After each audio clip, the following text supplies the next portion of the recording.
안녕하세요. 4월 24일 아침 브리핑 시작하겠습니다. 먼저 한국의 코로나 추이입니다. 확진 환자 8명 증가, 완치 134명 증가, 사망 2명 증가, 격리 치료 중인 환자 128명 감소, 검사 중인 환자는 2천여 명이 감소하여 1139명입니다. 확진 환자가 10명 이하로 발생하고 격리 치료 중인 환자도 2,051명으로 1,000명대 진입을 눈앞에 두고 있습니다. 검사 중인 환자 역시 2천여 명 감소하며 네 자릿수 진입을 눈앞에 두고 있습니다. 매우 긍정적인 흐름이 이어지고 있습니다. 해외 코로나 추이입니다. 확진자는 6만여 명 증가해 256만 3천여 명, 사망자는 6천여 명 증가해 18만 2천여 명 증가하였습니다. 미국은 1만 5천여 명 증가, 스페인 4천여 명, 이탈리아 1,800여 명, 독일 1,600여 명, 영국 4,500여 명, 프랑스 1,800여 명, 이란 1,100여 명이 증가하였습니다. 미국의 1일 확진자 발생 수가 전일 대비 절반 가까이 줄었고 유럽 국가들의 확진자 증가 수도 소폭 줄어 해외 확진자 증가 수가 전체적으로 소폭 감소하였습니다. 국내와 해외 증시 및 주요 투자 지표입니다. 먼저 달러 인덱스는 100.5대로 상승, 원달러 환율은 1233원대로 유지, 금 선물은 트라이 온즈당 1748달러대로 상승, 원유는 17.0달러대로 큰 폭으로 상승, 코스피와 코스닥은 각각 1%대 초반대 상승, 일본은 1.5%대 상승, 중국은 0.2%대 하락, 유럽은 0.6%대 상승, 미국은 S&P 500은 0.05%, 그리고 나스닥은 0.01%로 보합 수준의 소폭의 하락을 보였습니다.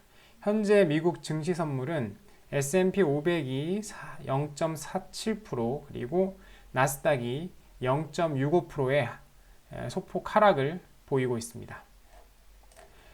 코스피가 반등을 지속하며 다시 1900선을 넘었고 유가가 큰 폭으로 상승한 것이 인상적입니다. 주요 언론 보도입니다. 미국에서는 실업급여 청구 건수가 발표되었는데요. 전주에 442만 건의 실업급여 청구 건수가 발표되었고요. 지난 5주간 2,650만 건의 실업급여 청구가 있었습니다. 즉 2,650만 명이 실직을 했다는 거죠. 이것은 미국 노동인구 1억 6천만 명을 기준으로 했을 때 15%에 가까운 비율이고 이 실업급여 청구 건수는 계속 늘어날 것으로 예상하고 있습니다. 또한 기업의 줄파산이 일어날 수도 있다고 걱정하는 보도도 있었는데요. 아직 파산이 시작되지 않은 것은 미국 정부에서 선제적으로 막대한 지원을 기업들에게 해주었다는 것이죠. 하지만 시기가 늦춰졌을 뿐 이 사태가 계속되면 엄청난 규모의 파산이 줄지어 나타날 수도 있다는 것입니다. 하지만 이런 부정적인 요인에도 상승으로 시작했던 미국 증시는 오후 12시에 나온 뉴스 하나에 완전히 무너졌습니다.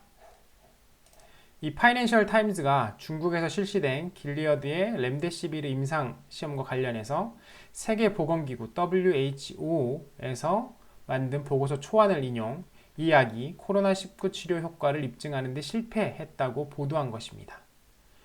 WHO는 이 결과를 실수로 홈페이지에 띄워놓았고 FT가 이를 잡았었다고 합니다.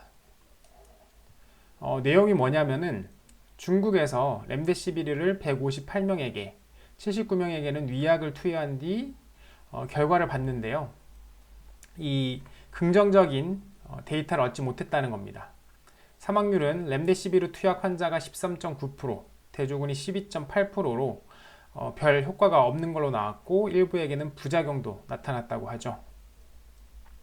하지만 길리어드사는 이후 중국에서의 실험은 참여자 부족 등으로 조기 종결됐기 때문에 통계적으로 유의미하지 않다고 해명했습니다. 그리고 WHO도 이 보고서가 적정한 심사를 거치지 않았고 실수로 노출된 만큼 삭제했다고 밝혔습니다. 결국 이러한 요인 때문에 주요 지수는 반등을 시도하다가 결국 보합 수준으로 마감된 것이죠.